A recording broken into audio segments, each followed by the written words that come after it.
Good morning बच्चों। आज हम ईवीएस का 5th चैप्टर स्टडी करने जा रहे हैं, सीड्स एंड सीड्स। आपको पता है सीड्स कहाँ प्रेजेंट होते हैं? ये फ्रूट के अंदर प्रेजेंट होते हैं और ये सीड जब हम जमीन में बोते हैं तो इनसे न्यू प्लांट्स निकलते हैं। तो सीड्स ही ग्रो करने पर न्यू प्लांट प्रोड्यूस करते हैं। अब देखिए इस चैप्टर में हम सीड्स के बारे में कुछ स्पेशल चीजें स्टडी करेंगे। Gopal was waiting for his masi's family to visit them. They will be coming the next day for their holidays. Gopal अपनी मासी की फैमिली का वेट कर रहा होता है और वो नेक्स्ट डे छुट्टियों में अगले दिन वो आने वाली होती हैं।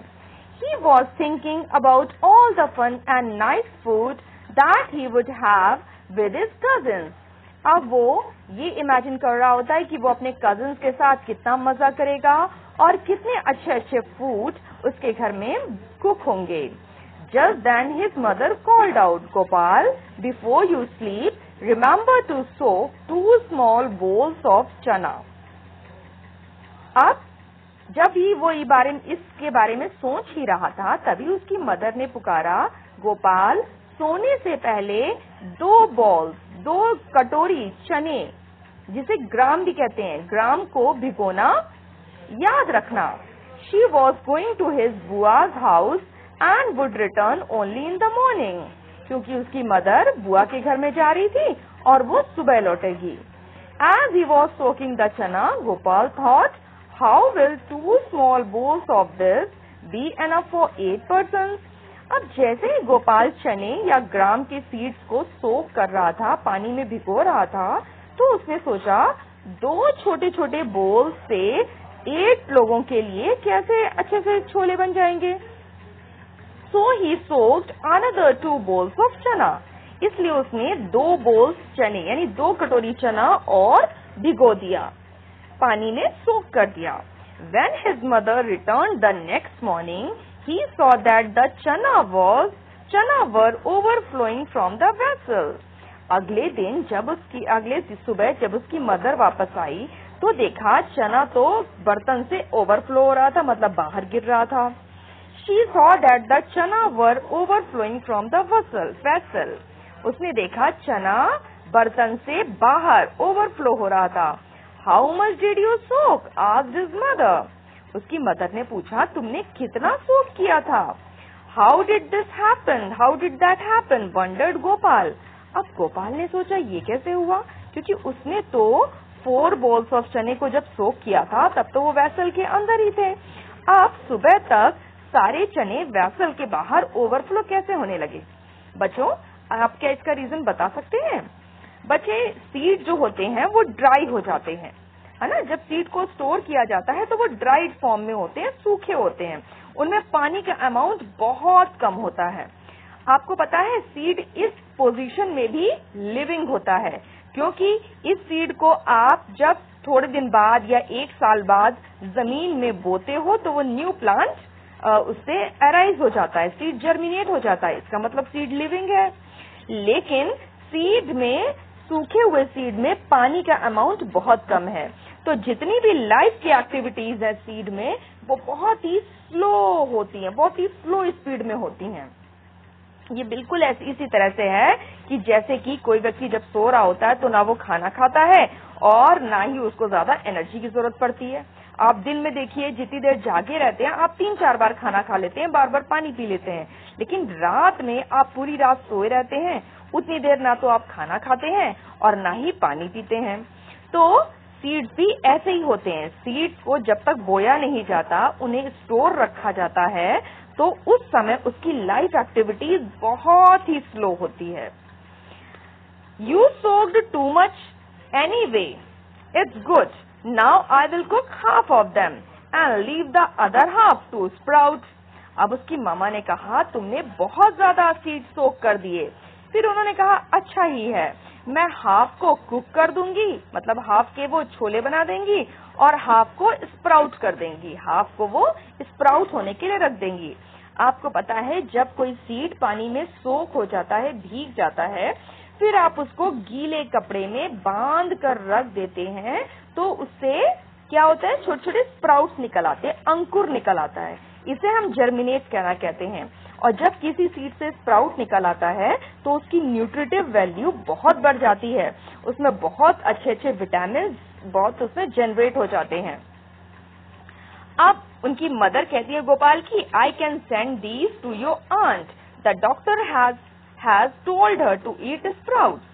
अब उसकी मदर जो थी गोपाल की, वो उसकी बुआ के घर से आ रही थी, तो उन्होंने कहा मैं हाफ चने को स्प्राउट कर दूंगी, स्प्राउट करा दूंगी और इसे तुम्हारी आंट यानी तुम्हारी बुआ जी को दे दूंगी, क्योंकि डॉक्टर ने उन्हें स्प्राउट्स खाने के लिए बोला है।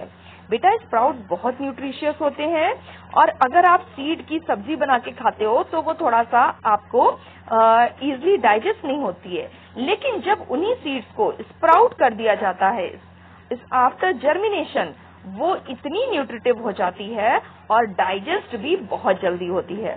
सभी डॉक्टर्स कहते हैं कि हमें अपने ब्रेकफास्ट में थोड़ा सा स्प्राउट जरूर लेना चाहिए, क्योंकि ये स्प्राउट्स इजीली डाइजेस्टेबल होते हैं और इनमें बहुत सारे विटामिन होते हैं और ये हमारे हेल्थ के लिए बहुत अच्छे होते हैं।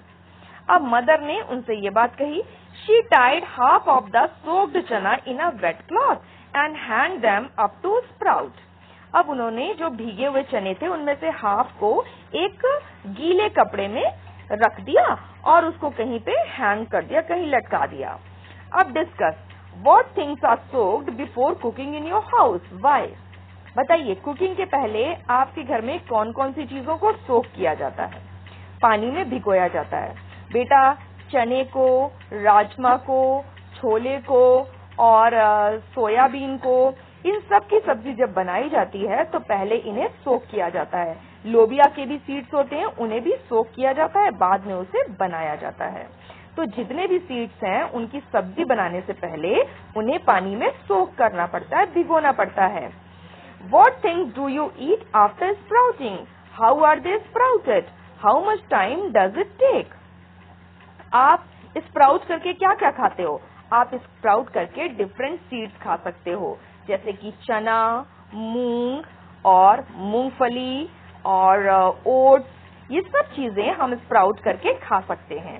इवन कोई भी अनाज को हम भिगो करके और स्प्राउट करके खा सकते हैं। आप मेथी होती है ना, मेथी के दाने, फेन्यूग्रीक सीड, इसको भी स्प्राउट करके खा सकते हैं। आप एक चम्मच ही से खा पाएंगे, but it is very good for the health. तो कोई भी सीड को हम सोक करके स्प्राउट करा के जब खाते हैं तो वो हमारी हेल्थ के लिए बहुत अच्छा होता है। सोयाबीन के सीड्स को भी स्प्राउट करा के खाया जा सकता है। अब स्प्राउटिंग में कितना टाइम लगता है? जितना टाइम सीड को सोक करने में लगता है, मीन 7 और 8 आवर्स, लगभग उतना ही टाइम उसकी स्प्राउटिंग में लगता है, 7 और 8 hours. Has the doctor or someone you know ever told you to eat sprouts? Why?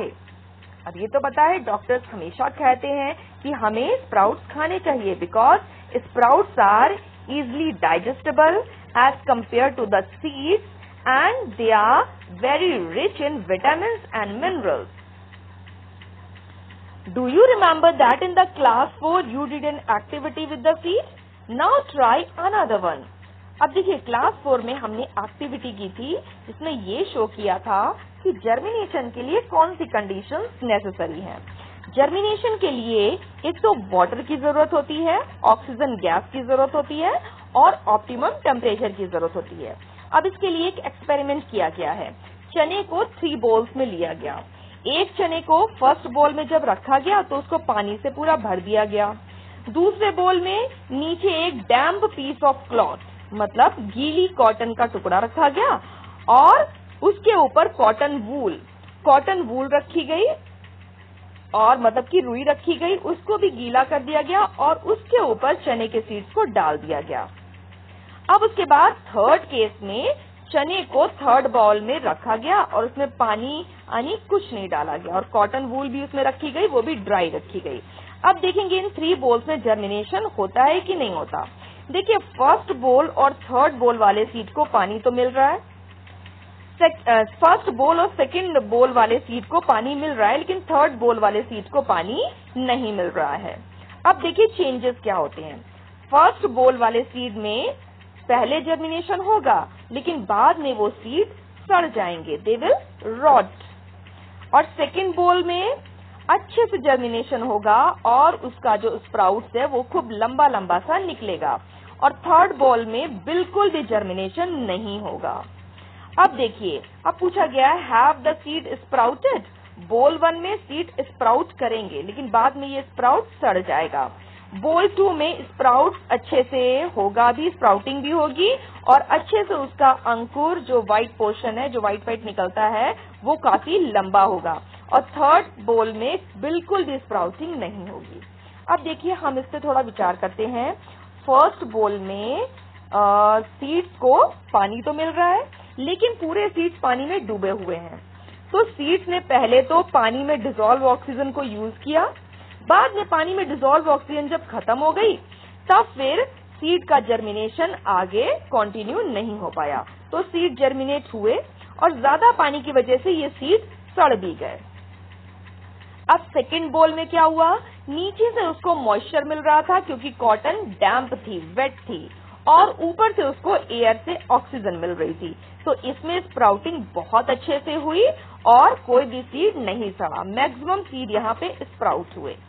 अब उसके बाद थर्ड केस में सीड को ऑक्सीजन तो खूब मिल रही है, लेकिन पानी बिल्कुल भी नहीं मिल रहा, तो एक भी स्प्राउट नहीं हुआ। देखिए बेटा, स्प्राउटिंग के केस में पहले सीड्स जो होते हैं वाटर को एब्जॉर्ब कर लेते हैं, स्वेल करते हैं। फिर उसके बाद सीड का जो कवर है, सीड कोट, वो फट जाता है एक पार्ट से और फिर उससे अंकुर बाहर निकलता है, मतलब उस सीड का स्प्राउट जो है वो बाहर निकलता है। ये वास्तव में एक मिनी प्लांट होता है जिसे हम सीडलिंग कह सकते हैं। ठीक है, तो अब यहाँ पे भी हमने ये देखा कि गोपाल ने चने को भिगोया था, तो वो कैसे थे, छोटे छोटे थे, लेकिन जब उसको पानी में सोक किया गया तो उन्होंने पानी में एब्जॉर्ब करने के बाद चने फूल गए, बड़े हो गए। अब चने बड़े हो गए तो वो वेसल उनके लिए छोटी पड़ गई और वो उन्होंने चने क्या हुआ, वेसल से बाहर ओवरफ्लो होने लग गए। तो कोई भी सीड जब वाटर को एब्जॉर्ब करता है तो वो स्वेल करता है, वो फूल जाता है। तो चलिए आज की क्लास को हम यहीं खत्म करते हैं। Okay, thank you.